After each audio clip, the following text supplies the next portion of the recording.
Hi hello friends, welcome back to my YouTube channel. ಈ winter ಟೈಮಲ್ಲಿ ಏನಾದರೂ ಖಾರವಾಗಿ ಗರ್ಗರಿಯಾಗಿ ತಿನ್ನಬೇಕು ಅಂತ ಅನ್ನಿಸ್ತಾ ಇರುತ್ತೆ ಅಲ್ವಾ? ಹಾಗಾದರೆ ಕ್ರಿಸ್ಪಿ ಆಗಿರೋವಂಥ ಕೋಡ್ಬಳೆನ ಯಾವ ರೀತಿ ಮಾಡೋದು ಅಂತ ನೋಡೋಣ. ಇದನ್ನ ಒಂದು 20 ಡೇಸ್ ಇಟ್ಟರೂ ಸಹ ಕ್ರಿಸ್ಪಿನೆಸ್ ಹಾಗೆ ಇರುತ್ತೆ. ಬನ್ನಿ ಇವಾಗ ಖಾರವಾಗಿರೋವಂಥ ಕೋಡ್ಬಳೆನ ಯಾವ ರೀತಿ ಮಾಡೋದು ಅಂತ ನೋಡ್ಕೊಂಬರೋಣ. ಒಂದು ಕಡಾಯಿಗೆ ಇವಾಗ 2 ಬೌಲ್ ಆಗೋಷ್ಟು ಅಕ್ಕಿ ಹಿಟ್ಟನ್ನು ಆ್ಯಡ್ ಮಾಡ್ಕೊಳ್ಳೋಣ. 2 ಬೌಲ್ ಅಕ್ಕಿ ಹಿಟ್ಟಿಗೆ 1 ಬೌಲಷ್ಟು ಮೈದಾನ ಆ್ಯಡ್ ಮಾಡ್ಕೊಳ್ತಾ ಇದ್ದೀನಿ. ಹಾಗೆ 1 ಬೌಲಷ್ಟು ಚಿರೋಟಿ ರವನ ಆ್ಯಡ್ ಮಾಡ್ಕೊಳ್ತಾ ಇದ್ದೀನಿ. ಅಕ್ಕಿ ಹಿಟ್ಟು ಹಾಗೆ ಚಿರೋಟಿ ರವೆ ಮೈದಾ ಸೇರಿಸಿದ ನಂತರ ಚೆನ್ನಾಗಿ ಒಂದ್ಸಲ ಮಿಕ್ಸ್ ಮಾಡಿ ಸ್ವಲ್ಪ ಹಿಟ್ಟು ಬಿಸಿ ಆಗೋ ತನಕ ಚೆನ್ನಾಗಿ ಮಿಕ್ಸ್ ಮಾಡ್ಕೊಳ್ಳೋಣ.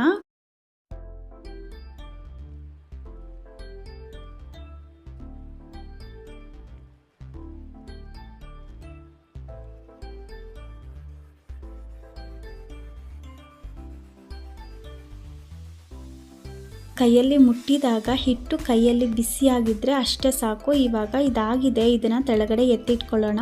ಇವಾಗ ಇದಕ್ಕೆ ರುಚಿಗೆ ತಕ್ಕಷ್ಟು ಉಪ್ಪನ್ನು ಸೇರಿಸ್ಕೊಳ್ತಾ ಇದ್ದೀನಿ. ಹಾಗೆ ನಮಗೆ ಖಾರಕ್ಕೆ ಎಷ್ಟು ಬೇಕೋ ಅಷ್ಟು ಅಚ್ಚ ಖಾರದ ಪುಡಿನ ಸೇರಿಸ್ಕೊಳ್ಳೋಣ. ಇಲ್ಲಿ ಒಂದು 4 ಟೇಬಲ್ ಸ್ಪೂನ್ ಆಗೋಷ್ಟು ಖಾರದ ಪುಡಿನ ಸೇರಿಸ್ಕೊಳ್ತಾ ಇದ್ದೀನಿ. ಕೋಡ್ಬಳೆನ ಡೀಪ್ ಫ್ರೈ ಮಾಡೋದ್ರಿಂದ ಖಾರ ಕಡಿಮೆ ಆಗುತ್ತೆ, ಹಾಗಾಗಿ ಸ್ವಲ್ಪ ಖಾರದ ಪುಡಿನ ಜಾಸ್ತಿನೇ ಸೇರಿಸ್ಕೊಳ್ಳಿ. ಹಾಗೆ ಅರ್ಧ ಟೇಬಲ್ ಸ್ಪೂನ್ ಇಂಗು, 2 ಟೇಬಲ್ ಸ್ಪೂನ್ ಜೀರಿಗೆ, 2 ಟೇಬಲ್ ಸ್ಪೂನ್ ಬಿಳಿ ಎಳ್ಳನ್ನು ಸೇರಿಸ್ಕೊಳ್ತಾ ಇದ್ದೀನಿ. 1 ಹಿಡಿಯಷ್ಟು ಕರಿಬೇವನ್ನ ಚಿಕ್ಕದಾಗಿ ಕಟ್ ಮಾಡಿ ಸೇರಿಸ್ಕೊಳ್ತಾ ಇದ್ದೀನಿ. ಇವಾಗ ಚೆನ್ನಾಗಿ ಒಂದ್ಸಲ ಮಿಕ್ಸ್ ಮಾಡ್ಕೊಳ್ಳೋಣ.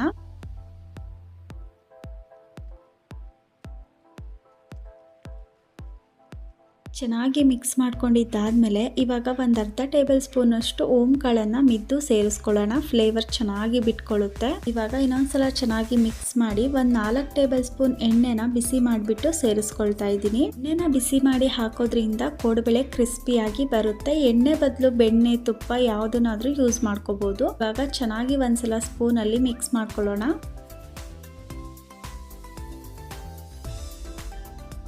ಚೆನ್ನಾಗಿ ಮಿಕ್ಸ್ ಮಾಡ್ಕೊಂಡಿದ್ದಾದ್ಮೇಲೆ ಸ್ವಲ್ಪನೇ ನೀರನ್ನು ಹಾಕಿ ಚಪಾತಿ ಹಿಟ್ಟಿಗಿಂತ ಸ್ವಲ್ಪ ಗಟ್ಟಿಯಾಗಿ ಹಿಟ್ಟನ್ನು ಕಲಿಸ್ಕೊಳ್ಳೋಣ.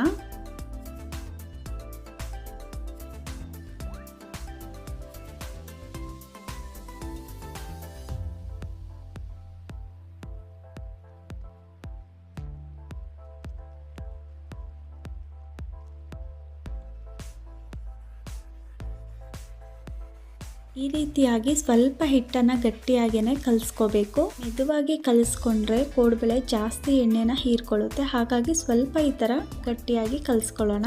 ಇವಾಗ ಮೇಲ್ಗಡೆ ಸ್ವಲ್ಪ ಎಣ್ಣೆನ ಸ್ಪ್ರೆಡ್ ಮಾಡಿ ಒಂದು 10 ನಿಮಿಷ ಪ್ಲೇಟ್ನ ಮುಚ್ಚಿ ಹಾಗೆ ಬಿಡಬೇಕು.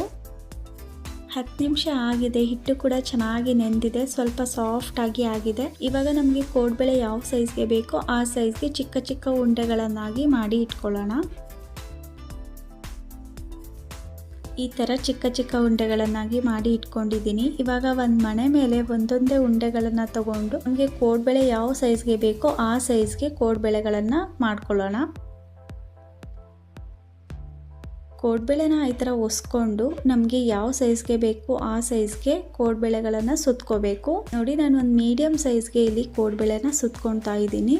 ನಿಮಗೆ ಯಾವ ಸೈಜ್ಗೆ ಕೋಡ್ಬಳೆ ಬೇಕೋ ಆ ಸೈಜ್ಗೆ ಕೋಡ್ಬಳೆಗಳನ್ನು ಸುತ್ಕೊಳ್ಳಿ. ಒಂದು ಬ್ಯಾಚ್ಗೆ ಬೇಕಾಗಿರೋಷ್ಟು ಕೋಡ್ಬಳೆಗಳನ್ನು ಸುತ್ಕೊಂಡು ರೆಡಿ ಮಾಡಿ ಇಟ್ಕೊಂಡಿದ್ದೀನಿ. ಎಣ್ಣೆ ಕೂಡ ಕಾಯಲಿಕ್ಕೆ ಇಟ್ಟಿದ್ದೆ, ಎಣ್ಣೆ ಚೆನ್ನಾಗಿ ಕಾದಿದೆ. ಇವಾಗ ಒಂದೊಂದೇ ಕೋಡ್ಬಳೆಗಳನ್ನು ಎಣ್ಣೆಯಲ್ಲಿ ಬಿಟ್ಕೊಳ್ಳೋಣ. ಗ್ಯಾಸ್ನ ಮೀಡಿಯಂ ಫ್ಲೇಮಲ್ಲಿ ಇಟ್ಕೊಂಡು ಚೆನ್ನಾಗಿ ಕ್ರಿಸ್ಪಿ ಆಗೋ ತನಕ ಕೋಡ್ಬಳೆಗಳನ್ನು ಫ್ರೈ ಮಾಡ್ಕೋಬೇಕು. ಹೈ ಫ್ಲೇಮಲ್ಲಿ ಇಟ್ಕೊಂಡ್ರೆ ಮೇಲ್ಗಡೆ ಎಲ್ಲ ಕಪ್ಪಾಗುತ್ತೆ, ಒಳಗಡೆ ಬೆಂದಿರೋದಿಲ್ಲ. ಹಾಗೆ ತುಂಬ ದಿನಗಂಟ್ಲೆ ಕ್ರಿಸ್ಪಿಯಾಗಿ ಇರೋದಿಲ್ಲ, ಬೇಗನೆ ಮೆತ್ತಗಾಗೋವಂಥ ಚಾನ್ಸಸ್ ಇರುತ್ತೆ. ಹಾಗಾಗಿ ಮೀಡಿಯಂ ಫ್ಲೇಮಲ್ಲಿ ಇಟ್ಕೊಂಡು ಚೆನ್ನಾಗಿ ಕ್ರಿಸ್ಪಿ ಆಗೋ ತನಕ ಕೋಡ್ಬಳೆಗಳನ್ನು ಫ್ರೈ ಮಾಡ್ಕೊಳ್ಳೋಣ. ಒಂದು ಕಡೆ ಚೆನ್ನಾಗಿ ಬೆಂದಾದ್ಮೇಲೆ ತಿರುಗಿಸ್ಕೊಂಡು ಇನ್ನೊಂದು ಕಡೆ ಚೆನ್ನಾಗಿ ಕ್ರಿಸ್ಪಿ ಆಗೋ ತನಕ ಫ್ರೈ ಮಾಡ್ಕೋಬೇಕು. ನೋಡಿ, ಈ ಥರ ಪೂರ್ತಿಯಾಗಿ ಬಬಲ್ಸ್ ಕಡಿಮೆ ಆಗೋ ತನಕ ಚೆನ್ನಾಗಿ ಫ್ರೈ ಮಾಡ್ಕೋಬೇಕು. ಈ ರೀತಿಯಾಗಿ ಕಲರ್ ಚೇಂಜ್ ಆಗೋ ತನಕ ಫ್ರೈ ಮಾಡ್ಕೋಬೇಕು. ನೋಡಿ, ಸಖತ್ ಟೇಸ್ಟಿಯಾಗಿರೋವಂಥ ಗರ್ಗರಿಯಾಗಿರೋವಂಥ ಕೋಡ್ಬಳೆ ರೆಡಿಯಾಗಿದೆ. ನೋಡ್ಬೋದು ಎಷ್ಟು ಚೆನ್ನಾಗಿ ಬಂದಿದೆ ಅಂತ ಹೇಳಿ.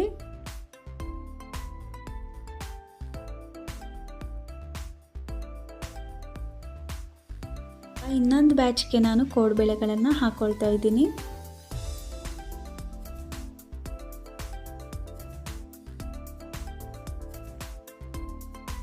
ಈ ಥರ ಪೂರ್ತಿ ಬಬಲ್ಸ್ ಕಡಿಮೆ ಆಗೋ ತನಕ ಚೆನ್ನಾಗಿ ಕ್ರಿಸ್ಪಿಯಾಗಿ ಎಣ್ಣೆಯಲ್ಲಿ ಫ್ರೈ ಮಾಡ್ಕೋಬೇಕು.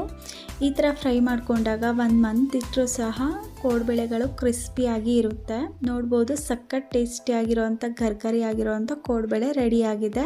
ಈ ವಿಂಟರ್ ಟೈಮಲ್ಲಿ ಹೊರಗಡೆ ಜೋರಾಗಿ ಮಳೆ ಬರ್ತಾ ಇರುತ್ತೆ. ಸಂಜೆ ಟೀ ಜೊತೆ ಈ ಥರ ಗರ್ಗರಿಯಾಗಿ ಖಾರವಾಗಿರೋವಂಥ ಕೋಡ್ಬಳೆ ಇದ್ರೆ ಸಖತ್ತಾಗಿರುತ್ತೆ ಅಲ್ವಾ? ಹಾಗಾದರೆ ನೀವು ಒಂದ್ಸಲ ಟ್ರೈ ಮಾಡಿ ಹೇಗೆ ಬಂತು ಅಂತ ಕಮೆಂಟ್ ಮಾಡಿ. ಈ ರೆಸಿಪಿ ನಿಮ್ಮೆಲ್ರಿಗೂ ಇಷ್ಟ ಆಗಿದೆ ಅಂತ ಅಂದ್ಕೊಳ್ತೀನಿ. ಇಷ್ಟ ಆದರೆ ಪ್ಲೀಸ್ ಒಂದು ಲೈಕ್ ಮಾಡಿ, ಶೇರ್ ಮಾಡಿ, ಕಮೆಂಟ್ ಮಾಡಿ. ಹಾಗೆ ಇನ್ನೂ ಯಾರೆಲ್ಲ ನಮ್ಮ ಚಾನಲ್ನ ಸಬ್ಸ್ಕ್ರೈಬ್ ಮಾಡ್ಕೊಂಡಿಲ್ಲ ಪ್ಲೀಸ್ ಇವಾಗಲೇ ಹೋಗಿ ಸಬ್ಸ್ಕ್ರೈಬ್ ಮಾಡ್ಕೊಳ್ಳಿ. Thanks for watching friends.